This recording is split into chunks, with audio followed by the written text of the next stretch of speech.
vamos a seguir con el programa del día de hoy. Ahora Muchas vamos a darle gracias. gracias a vos, la bienvenida a Soledad Hernández.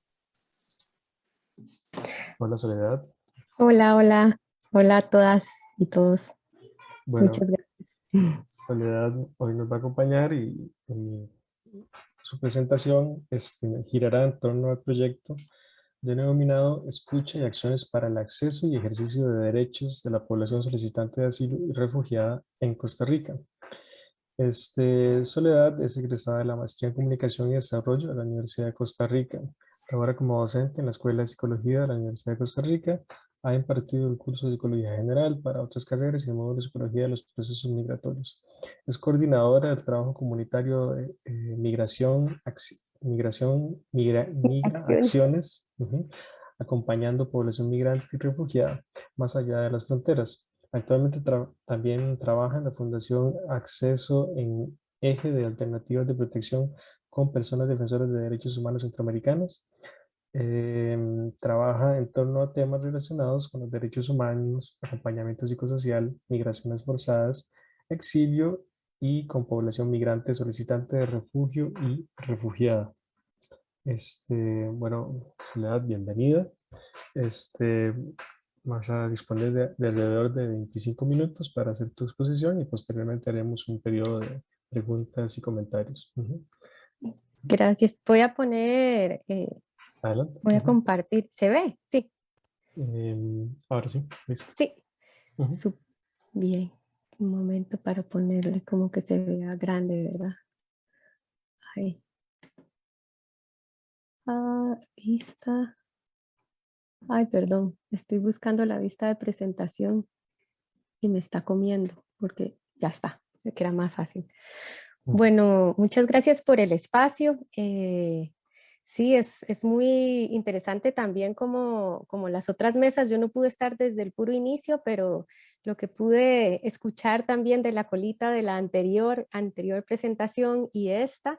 Y yo creo que bueno, que aunque en teoría son, ¿verdad? Procesos, una muestra de procesos de investigación desarrollados, de estas invitaciones, creo que hay siempre como un hilo conductor que nos va como también como enlazando y entretejiendo. Y escuchando a Camilo, ¿verdad? Y esta exposición y el trabajo también desde el término de la necropolítica, a mí me resonaba mucho en el ámbito también migratorio y de aportes, ¿verdad? De investigadoras mexicanas que utilizan el término. Ahorita voy a explicar como por qué, pero fue como que quedé con lo anterior, ¿no? Y un poco el proyecto que les voy a presentar, ¿verdad? Surge también de identificar y mapear, ¿verdad? Cuáles son esas realidades y esas necesidades de la población solicitante de refugio y refugiada en Costa Rica y ahorita como vamos como a entender por qué, como hacer la aclaración, porque sí también es distinto a nivel como normativo, ¿verdad? A nivel jurídico tiene como diferentes implicaciones. Y un poco desde ahí, ¿no? Y bueno, y cuando Daniel hizo la invitación y después cuando yo me senté a hacer la presentación, un poco era como, bueno, ¿cómo veo esto hacia atrás? Que tampoco, o sea, muy atrás, pero cómo también viéndolo en la actualidad y tras la pandemia, esa vinculación con las consecuencias, impactos, ¿verdad? Y valoraciones del COVID, más las medidas y normativas también migratorias que se presentaron a nivel regional y a nivel nacional, ¿verdad? Cómo hay como unas continuidades en ciertas situaciones que se identificaron y que se exacerban un poco a través de este tiempo, ¿no? Entonces, bueno, un poco por ahí. Y bueno, ¿desde dónde surge, no, esta iniciativa, esta idea? En la Escuela de Psicología yo he brindado el curso de procesos migratorios y psicología y desde ahí, ¿verdad? El vínculo, ¿no? Con colectivos, con organizaciones que trabajan con población migrante y solicitante de refugio y con personas también refugiadas.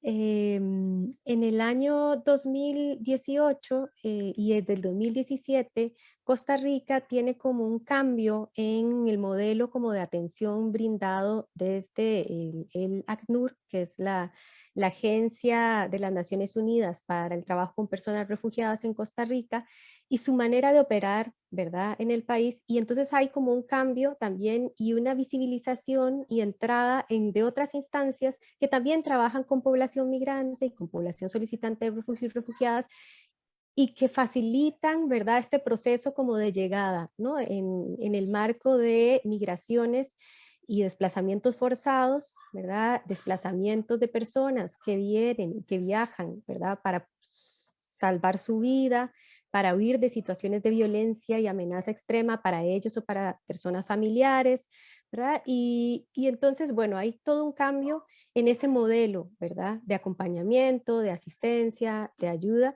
que conlleva también un cambio que en el 2018 se da cuando se presenta el conflicto sociopolítico en Nicaragua, que si bien es cierto, Costa Rica y Nicaragua han tenido una historia larga de procesos migratorios muy diversos y con distintas características, en el 2018 se vuelve también muy particular, ¿no? Y actualmente estamos también en otro pico, ¿no?, de esta crisis. Entonces, bueno, hay una recepción de personas migrantes en categoría de solicitantes de refugio muy grande, y vamos a verlo también como con los datos de aumento de la población solicitante de refugio en Costa Rica, y bueno, que no es la única nacionalidad, pero al estar tan cerca, ¿verdad?, a tener una frontera, ¿verdad?, tan cercana y tan porosa, también es como muy visible, ¿no? Y además de los vínculos familiares e históricos de binacionalidad que existen, ¿no?, entre Costa Rica y Nicaragua. Entonces, bueno, un poco como ese era como el escenario, el contexto. Veníamos viendo también manifestaciones xenofóbicas de población, una parte de la población costarricense frente a la población migrante, y una serie de mitos que continúan, ¿verdad?, como reproduciéndose, y que tienen un asidero como muy antiguo y que lamentablemente a veces cambian como esta forma de expresión, pero en el fondo está ahí muy latente, ¿verdad?, esta xenofobia que causa mucho daño, ¿verdad? Y que además es una forma de violencia también, institucionalizada, y de violencia social y personal, ¿no?, también. Entonces, bueno, un poco, este es como el escenario donde yo me voy ubicando, ¿verdad? Y trabajando con esta población que efectivamente en nuestra región centroamericana podemos caracterizar como una región que ha vivido diversos momentos históricos de conflictividad, de violencia, de dictadura, ¿verdad? Y situaciones también de despojo, con esta diversidad de actores, eh, que podemos hablar también del crimen organizado, ¿verdad? Y un poco como que ya se venía discutiendo en la otra ponencia, y del manejo también de mecanismos y acciones de violencia, de amenaza, de represión muy fuertes. Entonces, desde ese escenario, el objetivo de la propuesta de investigación fue explorar cuáles han sido esas vivencias y esas necesidades con respecto al acceso y al ejercicio de los derechos de estas personas solicitantes de refugio y refugiadas en Costa Rica, con el fin de que a partir también de ese espacio, ¿verdad?, de ese mapeo, de ese diagnóstico y de ese encuentro, se pudieran generar también otras estrategias, ¿no?, como para promover también un pleno ejercicio de esos derechos, ¿no?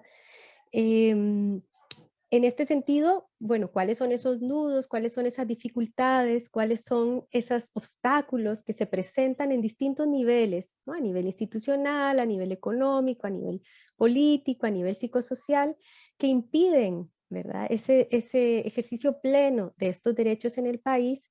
Y bueno, y también cuáles son esas formas en que podemos generar incidencia para defender esos derechos y para que estos derechos se puedan ejercer de manera plena, ¿no? Em, a partir de ahí, yo lo que hice fue hacer un contacto con organizaciones, si las organizaciones también ya tienen toda una infraestructura, ¿verdad? Una convocatoria también, en ese momento sin pandemia, ¿verdad? Cada una de las organizaciones por lo general mantenía espacios colectivos con personas solicitantes de refugio y refugiadas. Y a partir de ahí también yo comienzo a hacer como el contacto para pensar en un espacio de entrevista y de recuperación más personal, individual, de historias de las personas participantes, en este caso personas en su mayoría centroamericanas, pero también de Colombia y de Venezuela, y en Centroamérica particularmente de Honduras, El Salvador y Nicaragua. Guatemala no estuvo presente en el proceso de investigación, no tenía yo contactos de personas guatemaltecas. Y entonces acercarse de una manera también individual a través de estas entrevistas semiestructuradas y de espacios colectivos de encuentro, donde ellos también, en su mayoría participantes de otros colectivos, pudieran ir como identificando, ¿verdad? Estas recomendaciones, estos obstáculos, pero a la vez estas recomendaciones para también generar espacios de acompañamiento más atinados, espacios de acompañamiento más humanizados y más dignos también. Cuando yo comienzo a hacer las entrevistas, me doy cuenta de que también debería de entrevistar a personas de las organizaciones. Entonces, en un inicio no estaban contempladas, pero después se contemplan. Y bueno, tampoco fueron todas con las que yo me vinculé, ¿verdad? Yo lo que hice fue como contactar, bueno, a una representante del ACNUR, al Servicio Jesuita para Personas Migrantes, una representante del Servicio Jesuita para Personas Migrantes, y representantes de Senderos, también del Centro de Derechos de la Persona Migrante y del MEP. ¿Verdad? Aquí hacen falta, hay un montón de organizaciones, también han crecido en función de organizaciones también propias de personas migrantes y solicitantes de refugio, no de otras personas costarricenses que apoyan a esta población. Pero bueno, esto fue lo que yo pude como lograr, ¿no? Alcanzar. Y a partir también de estas entrevistas, juntar todo, ¿no? Y hacer un balance, una mirada también desde estas personas que trabajan y que acompañan a la población y una mirada desde la misma población, ¿no? Y a partir de ahí, bueno, ¿qué podemos hacer? Entonces, bueno, se hace una convocatoria, se hacen 3 espacios colectivos, uno inicial de presentación, también tenía como el fin de hacer como contactos para las entrevistas individuales.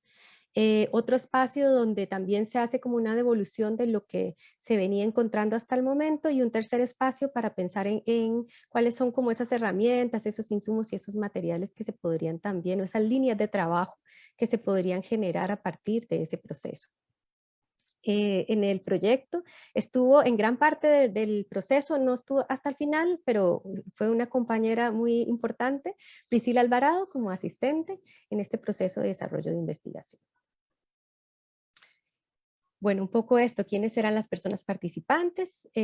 Tuvimos una representación mayor de personas salvadoreñas y nicaragüenses, una mayor participación de mujeres y también había una mezcla, ¿no? Entre momentos distintos en que habían ingresado a Costa Rica, ¿no? En ese momento habían personas que habían ingresado hace 3 o 4 meses y otras que tenían entre 5, 2, 3, 7 años de estar en el país y solo 2 con el estatus de persona refugiada. Todas las demás estaban todavía en el proceso de solicitud, o sea, todavía no habían sido reconocidas ni se les había otorgado la condición de refugio.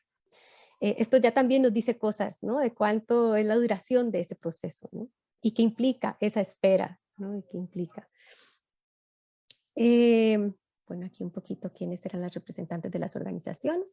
Y bueno, pasando un poco ya a los resultados y a lo que yo encontré en ese proceso de indagación, un elemento común que además es un aspecto que no era nuevo, o sea, que ya había surgido y había sido identificado como una necesidad y que además a la fecha todavía se mantiene, ¿verdad? Es la necesidad de estos procesos constantes y continuos y accesibles sobre qué significa hacer una solicitud de refugio, qué implica, cuál es la ruta, cuáles son los pasos a seguir, qué es lo que yo necesito, ¿verdad?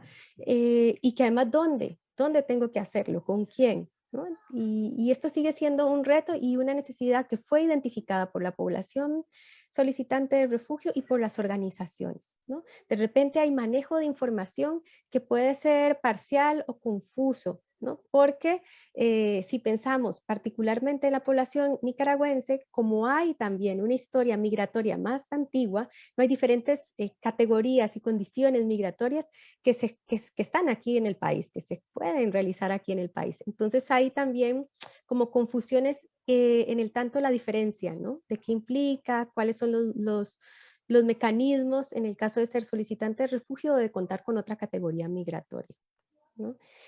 Eh, un obstáculo que también viene de atrás y que se encontró en ese momento en la investigación y que además continúa vigente es el tiempo de respuesta y el plazo de espera para esas resoluciones, ¿no? Y el nivel también de aceptación o no de esas resoluciones de ser persona considerada como refugiada en Costa Rica.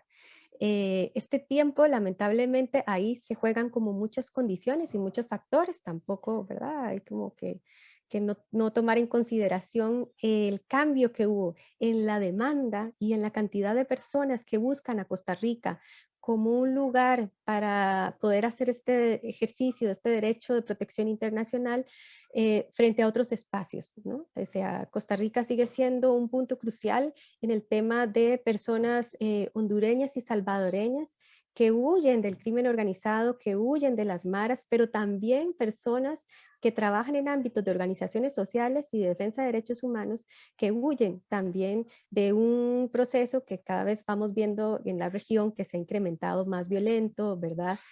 Más impositivo y más con ese carácter de generar medidas también de destrucción hacia el otro, ¿no? Hacia lo disidente, hacia lo que cuestiona, ¿no? Y eso también nos habla, bueno, cuál es la relación también entre la migración y la alteridad, ¿no? Y cómo lo vivimos nosotros.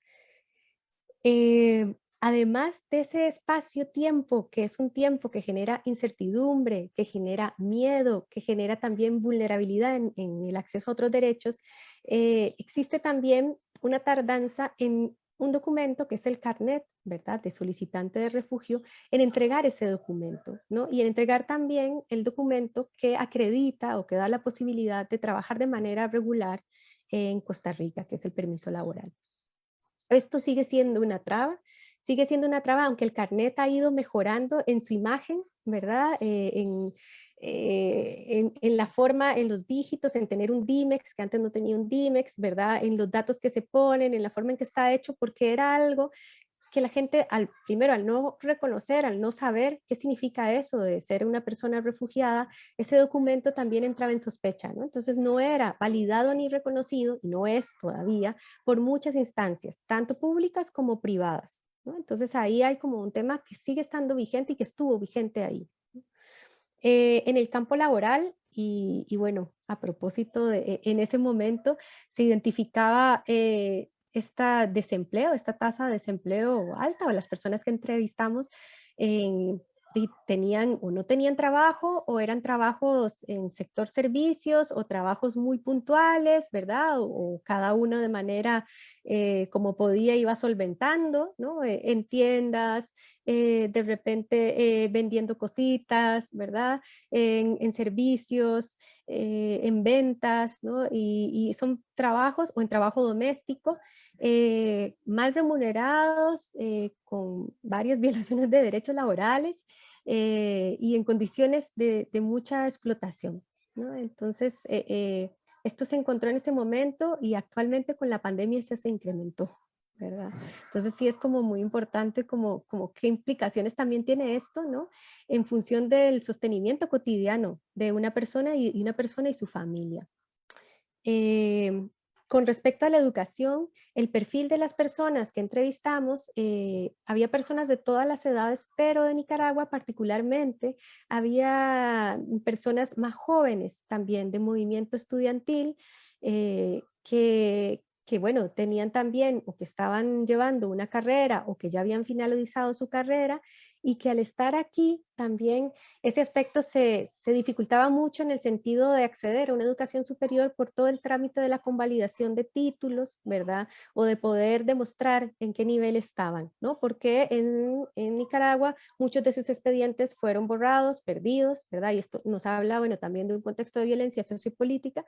Y entonces esto era todo un tema, porque de repente mucha gente que también entrevistamos, venezolana, también con algún nivel de estudio de carrera universitaria o formada ya profesionalmente, se le impedía trabajar en su área de formación, ¿verdad? Entonces los nichos laborales también disponibles para la población solicitante de refugio y refugiada son también limitados. Sí expresaron, ¿verdad? Un clima y una xenofobia que vivían entre personas costarricenses, pero sobre todo con funcionarios y funcionarias del sector público. Y esto es como muy doloroso, ¿no? Porque también las personas vienen y atraviesan historias de mucha violencia y este continuum de violencia se mantiene en Costa Rica, a pesar de ser una búsqueda, ¿verdad? Una salida, una huida para tratar de estar mejor, ¿verdad? Para estar protegidos, para salvar su vida, de repente se vuelve a reproducir un ciclo también de nuevas violencias y que se dan a partir de xenofobias institucionalizadas y de malos tratos de funcionarios y funcionarios de ventanilla que, ¿verdad? Que deciden si le atienden o no, o si le aceptan el documento o no, o cómo las tratan, ¿no? Entonces creo que eso también fue algo que surgió como importante en el tema de la xenofobia, que también surgió a través de lo que narraban las personas representantes de organizaciones y bueno, y creo que sigue estando vigente, ¿no? De repente uno ve en las noticias cuando hay organizadas algunas actividades de población migrante y es como, bueno, esto háganlo en su país, no lo hagan aquí, ¿verdad? Y un montón de comentarios que demuestran, ¿verdad? Mucha xenofobia.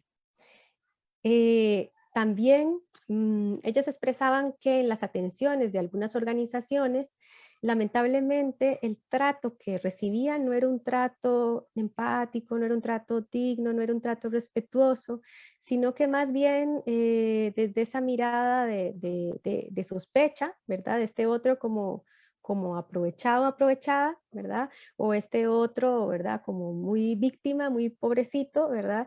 Y sin comprender toda esa historia que está detrás, ¿no? Esto que se hablaba, bueno, de cómo poder darle un nombre, no es un número más, no es una persona que sube la cifra de personas, ¿verdad?, solicitantes de refugio en el país, es una persona que tenía su vida, su casa, su familia, su espacio, ¿verdad?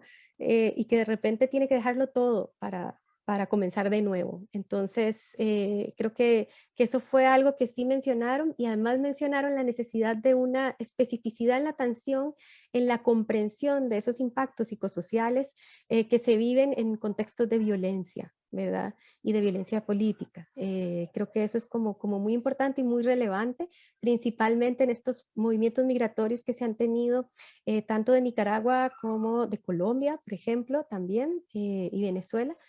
Y creo que eso a veces ¿verdad? Como que no hay tanta consideración a nivel de también de perfiles de funcionarios y funcionarias o de formación y procesos también de apoyo para esto, ¿no?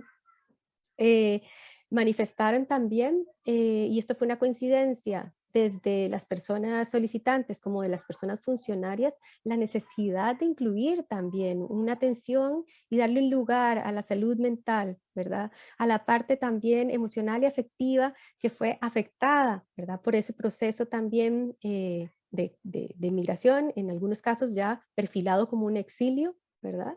Y que haya una accesibilidad, ¿verdad?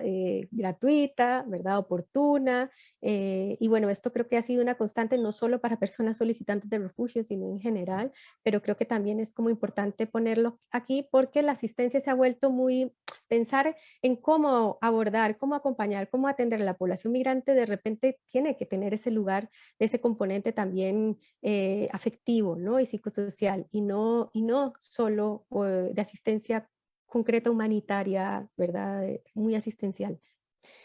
Eh, en función de esto y de la necesidad de información, también ellos planteaban, bueno, es que necesitamos que la gente sepa, ¿verdad? ¿Qué significa esto, ¿verdad?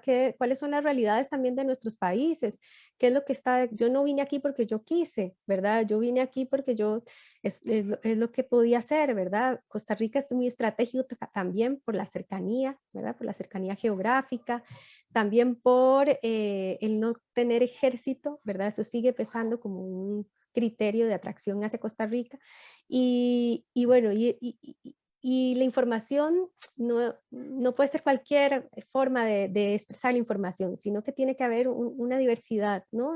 A nivel de radio, de audio, de a nivel gráfico, ¿verdad? Y a nivel de otros medios de comunicación. Y en esto ellos decían, sí, es que, por ejemplo, en ese caso, ¿verdad? Ante la unidad de refugio, la Dirección General de Migración y Extranjería, cómo poder tener brochures, carteles, ¿verdad? Cómo tener accesible información de cuáles instancias pueden orientar, de qué pueden hacer, de dónde queda, qué número llamar, ¿verdad? Entonces, esto fue como una necesidad planteada que se viene reactualizando. Ok. También un poco como tomar en cuenta las particularidades, ¿no? De cómo atender distintos grupos de población con sus necesidades, ¿verdad? Y bueno, mencionaban que se hagan protocolos de atención, que el personal debe de estar más sensibilizado, ser confiables, tener conciencia también de las condiciones materiales. A nivel de condición socioeconómica hay una diversidad también, ¿verdad? De personas que de repente cuando se viene huyendo es como muy rápido, no es un viaje tan planificado, ¿verdad? Entonces de repente la persona podía tener algunos ahorros o podía tener un ingreso, pero al momento de salir también su vínculo de absorción laboral también se rompe y entonces también su condición socioeconómica puede cambiar, ¿verdad? Cambia. Entonces, cómo hacer sentir al otro, ¿verdad? Como bienvenido y bienvenida y de repente la sensación es que hay un desinterés, ¿verdad? Y que entonces el otro es alguien más que se atiende, no que, ¿verdad? Que no se le brinda como un lugar. Hablaban de esto, que decían ser personas competentes, empáticas, con capacidad de comunicarse, que se les informen sobre lo que está pasando, ¿verdad? Y que esta información también cambia, ¿verdad? Esa visión y ese comportamiento, esa forma de escuchar al otro y a la otra, ¿no? Y cómo también hay una necesidad de que haya una mayor infraestructura, ¿no? Que haya más recursos también en función de esa agilidad del trabajo, ¿no? Desde las perspectivas organizativas o institucionales, ¿verdad? Lo que más surge también es esto, bueno, ¿cuáles son esos imaginarios que se viven y que están, ¿verdad? En el personal institucional, en la sociedad en general, ¿no? Y cómo hay dos miradas y dos cruces, particularmente en ese momento con el conflicto con Nicaragua, se mezclan, ¿verdad? Una mirada donde había una marcada xenofobia, pero por otro lado, también se identifica, bueno, ahora sí se le da lugar a un conflicto, ¿verdad? Y sobre todo por un marco ideológico que está detrás, ¿no? Histórico, que también genera como un reposicionamiento, entonces a entender estos procesos migratorios desde otro lugar. Eso es como, hay como mucha historia que cortar y es como muy complejo, ¿no? Esa realidad, pero creo que también da como estas dos miradas que amplían un poco a darle lugar, ¿verdad? Igual que con la población venezolana, de cómo es aceptada o no, o recibida o no, comprendida, ¿no? Bueno, esto que les decía, que de repente en la información, que es un punto común entre ambos grupos, ¿verdad?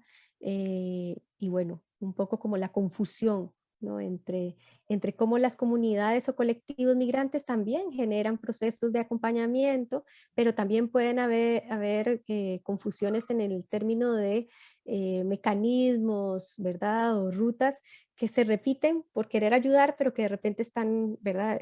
Son confusas, están erradas, ¿no? Bueno, estos tiempos de respuesta que son muy tardados, o sea, hay dos formas de solicitar refugio, ¿verdad? Bueno, tres, si se lo hace directamente en la frontera, para las personas nicaragüenses es la línea telefónica que comienza a entrar en vigor en el 2018, que es el 1311, y yendo directamente a la unidad de refugio.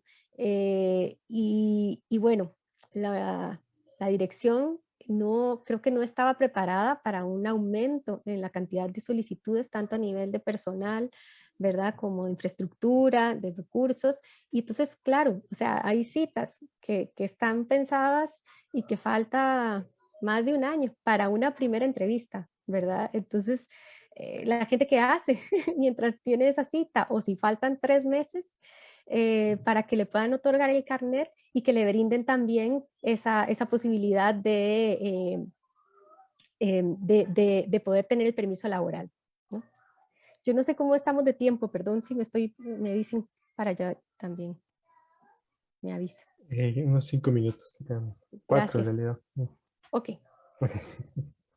Se hablaba también de esa necesidad de construir como programas de atención que no sean tan generalizados, sino que también conciban y contemplen esas necesidades particulares en función de estos perfiles, ¿verdad?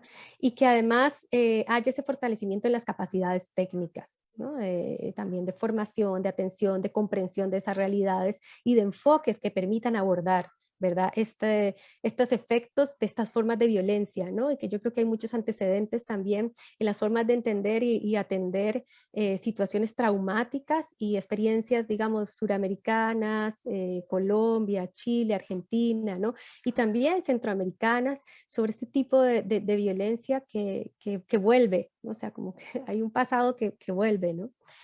Y sobre todo hablaban de personas que han sufrido violencia sexual, que han sido víctimas de violencia sexual, y sobre todo en el caso de hombres. Y que esto era particular porque no era algo que comúnmente o que las personas que estuvieran trabajando estuvieran como capacitadas para abordar. Y era un tema a nivel también, ¿verdad?, de una necesidad. Luego mencionaban buenas prácticas, que han habido como cambios también en normativas, en directrices, ¿verdad? En favor de estas afirmaciones en cuanto a derechos, ¿verdad? Y bueno, un camino que sigue estando como un poco inconcluso. Hay muchas redes también de solidaridad y apoyo entre las mismas personas solicitantes de refugio, a veces por grupos de nacionalidad, ¿verdad? Y a veces grupos mixtos. Un poco esto en ese momento se mantenía porque también el brazo organizativo, el brazo institucional sostiene a nivel de infraestructura y de convocatoria. Sin embargo, el COVID y la pandemia esto lo modificó. Yo perdón porque hablo también de la hora, pero es porque también es el espacio donde me encuentro como trabajándolo, ¿verdad? Trabajando. Entonces no puedo evitarlo, como no solo pensar como en lo que se hizo en ese momento y no pensar también en el ahora. Y bueno, dentro de las conclusiones, bueno, identificar los procesos migratorios en Costa Rica han sido históricos, ¿verdad? Se ha visto tanto procesos de migración forzada, desplazamiento forzado, como población de otro tipo de migración, que ahí podríamos entrar en un debate en la categoría de lo forzado o no, ¿verdad? Con características de regiones también con condiciones de violencia, de exclusión, de despojo, ¿verdad? De amenaza contra la vida y con mucha conflictividad a nivel también político y con repercusiones muy fuertes a nivel de salud integral y salud mental, ¿no? Ahí en este caso también todo lo que se identifica a nivel de abordaje de duelos, ¿verdad? De proyectos de vida, ¿verdad? De identidades de las personas que tienen que huir de sus países, ¿no? Y bueno, y yo identifico esta continuidad entre esas dificultades que en algún momento en el 2015 se identificaron y que al 2019 se mantienen, ¿verdad? O sea, que siguen estando. Y ahora, el 2021 también, ¿verdad? Entonces, es como un poco como frustrante que a pesar de que hayan algunos cambios, eso se siga sosteniendo. Particularizar también las vivencias de la población nicaragüense, también como un exilio, como una vivencia por la cercanía, pero también por la dimensión y las características que se estaban viviendo. Hay que darle también como un lugar, ¿no? Y bueno, lo que decía el fortalecimiento de la respuesta y la atención institucional, con mecanismos más pertinentes, más acordes, ¿verdad? Y más de un trabajo y un abordaje más digno que no siga reproduciendo o provocando también acciones de revictimización o de violencia. Y bueno, de lo que surgieron 2 materiales gráficos y unos mitos que después fueron abordados por el TCU. Y dentro de esos materiales gráficos, en el 2019 surgió una calcomanía, que es esa, que pueden ver ahí, y un folleto, que era un folleto orientativo sobre el proceso de solicitud de refugio. Entonces eso se entregó, se distribuyó, se sacaron como las copias que en ese momento, ¿verdad?, se brindaron, y después quedó en digital. Igualmente hay cosas que actualizar porque el COVID también cambió un montón de procedimientos específicos, ¿verdad? Y dentro de los mitos, les remito, perdón, ya, eso es lo último, Daniel, es como que, bueno, a partir de eso, bueno, ¿qué se puede dar como en continuidad del proceso? Y es que de lo que la gente fue mencionando como necesidades, en el proyecto del TCU se comenzaron a abordar, ¿verdad? A partir de elaboración de materiales gráficos y audiográficos, se trabajaron los mitos, se trabajaron derechos específicos, se trabajó también el fortalecimiento, difusión de otros colectivos organizados de personas solicitantes de refugio que tienen un rol de red de apoyo esencial, y se recuperaron vivencias, porque el trabajo con la xenofobia también tiene que ver con en un posicionamiento de otras narrativas, y esas narrativas se dan también a través de ese lugar y esa recuperación de historias de vida, de historias particulares, de quiénes son esas personas que vienen aquí, que están aquí, que huyeron, ¿verdad?, de su país de origen. Entonces hicieron también unos videos que tienen que ver con entrevistas y de recuperación de extractos de entrevistas en eso. Y creo que eso sería todo. Sí. Muchas gracias, Soledad. Tenemos dos preguntas por ahora, veo. La primera sería, las dos preguntas son de David Méndez. Una es que se considera que las personas refugiadas y de característica extranjera, vamos a ver, no, que si considera que se ponen las personas refugiadas y de característica extranjera en un segundo plano o de poca importancia en el área laboral y estudiantil. Y la otra pregunta es si considera, bueno, a propósito de lo último que señalaste, si eh, considera que las problemáticas aumentaron por la pandemia COVID-19. Hablo principalmente de las crisis económicas y la violencia en el recibimiento que se da a las personas refugiadas. Ujú. Esas Sí, serían. comenzando por la última, sí, o sea, sí se volvieron más difíciles las condiciones de vida en la pandemia y bueno, y todavía, ¿verdad? En este momento, porque hubo, o sea, si el desempleo en general en Costa Rica creció, ¿verdad? O sea, en la población migrante todavía más, sobre todo porque había un sector de trabajo muy informal que fue limitándose, ¿verdad? Porque al no, en algún momento, ¿no? Costa Rica no tomó medidas tan restrictivas a nivel de espacio, ¿verdad? De espacios públicos, pero sí ha habido un montón de cambios, entonces también muchas limitaciones para que la persona pueda como generar otros ingresos. Y en el caso del ámbito doméstico, donde también hay una mayoría de población migrante y refugiada laborando, también, ¿verdad? O sea, con el COVID también hubo despidos, ¿verdad? O sea, hubo como varias condiciones. Hubo también regresos o retornos, ¿verdad? De personas que estaban solicitando refugio y al no tener condiciones para poder sostenerse en el país, regresaron, ¿verdad? A su país de origen. Y hubo aumento también, a ver, yo creo que ahí el gobierno ha sido en materia de COVID, ¿verdad? O sea, como desde el inicio en los procesos de atención, no importaba su condición migratoria o si cotizaba o no para la caja para ser atendido, eso se sostiene, y además se incorporó el tema de la vacunación, que eso para las personas migrantes ha sido también como que se ve, es muy bueno, ¿no? Es como un logro.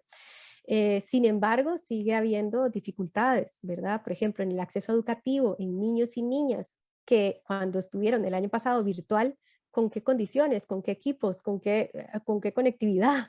¿Verdad? O sea, creo que ha habido aumentos en exclusiones y en dificultades para el acceso de derechos, y en formas también. Recuerdo una situación muy particular de una adolescente embarazada que pasó de manera irregular la frontera, y que en Upala hubo un montón de comentarios de que si la atendían, de que si no atendían, que solo venían aquí para tener hijos o solo venían aquí, ¿verdad? Como para atenderse en salud, y hubo una reacción muy fuerte, y en ese momento recuerdo que un centro de salud en Upala limitó la atención a que tenían que mostrar un documento de identificación e incluso llamar a la policía. Esto después fue rectificado, pero sí se dio, o sea, no solo a nivel social, sino a nivel institucional, ¿verdad? Ese centro en la zona norte, que también las dinámicas transfronterizas son distintas, pero bueno, recuerden todo el tema en la cosecha, ¿verdad? Y todo lo que se tuvo que modificar para el trabajo en el agro, ¿no? Con población migrante y la dependencia de la población migrante hacia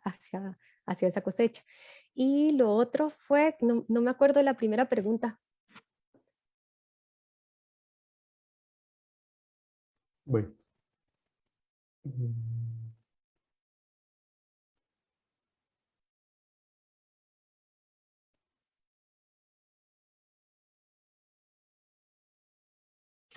y si se considera que las personas refugiadas, que si se ponen las personas refugiadas o extranjeras en un segundo plano, o que pertenecen al área laboral o estudiantil, quizás eso es algo que has planteado, ¿verdad? Pero de pronto sería como, Sí, yo creo que podrías hay, enfatizar ese aspecto. a Ujú. ver, a nivel de derechos de educación, ¿verdad? En educación primaria y secundaria hay como todo un reglamento y una normativa de accesibilidad sin importar si usted tiene un registro de notas, hay como alternativas que hace el MEP, ¿verdad? De exámenes de ubicación y declaraciones juradas de otra serie de rutas y mecanismos para que la persona pueda acceder al sistema de educación pública, ¿verdad? Sin embargo, creo que la traba es en el sistema de educación superior, ¿no?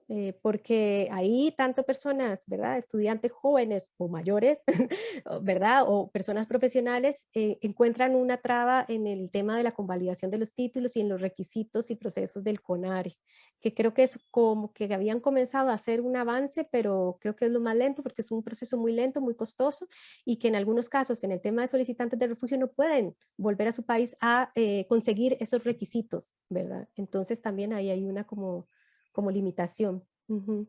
Y en lo laboral, sí, hay nichos que se han abierto tanto jurídicamente en permisos laborales, para no para personas solicitantes de refugio, sino para personas migrantes, donde hay determinados trabajos donde hay, ¿verdad?, el permiso laboral que se otorga. Y en personas solicitantes, sí, hay dificultades, o sea, sigue siendo una dificultad. La mayoría trabajan como guardas, ¿verdad?, o en servicios, en tiendas, en restaurantes, en cafés, ¿verdad? Pero igual eso estaba limitado, porque recuerden que muchos negocios han cerrado también, ¿verdad? Por la pandemia. Ujú. Gracias. Claro, gracias, Soledad. Yo no registro más preguntas, ¿verdad? Entonces, eso sería todo. Te agradecemos mucho la participación y haber compartido los resultados del proceso de investigación que llevaste a cabo. Entonces, te agradecemos Gracias. mucho. Gracias.